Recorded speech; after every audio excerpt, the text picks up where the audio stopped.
This video is covering the station of a bridge on the cheese mat and the progressions that can follow if kids are ready to move on.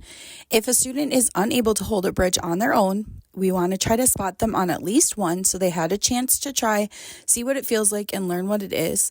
Then we can have them practice holding a table topper. Well, we know kids often get those confused, and we want them to know the difference. They are using many of the same muscles on the back of their body to push their body up and support their own body weight. So it is a good option if they're unable to hold a bridge on their own and you're unable to stay there and continue to spot them.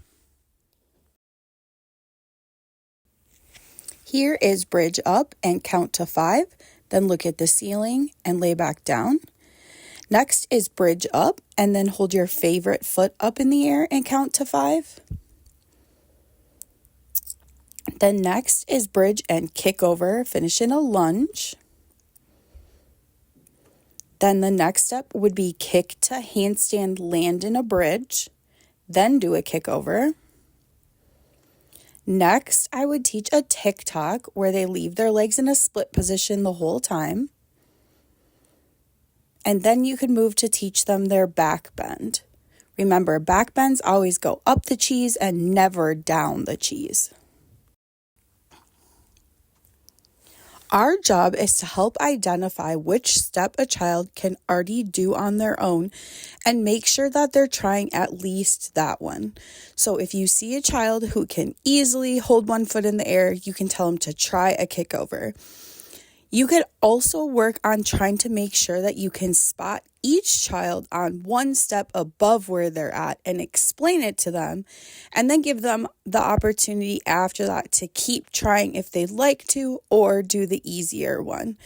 We want to be teaching and introducing kids to the next step, but it also isn't our job to stand at a single station the whole time and only spot, because we also do need to be coaching the other stations as well. We also want children to be working on the appropriate skill for them, where they're also working on improving the quality of the skill.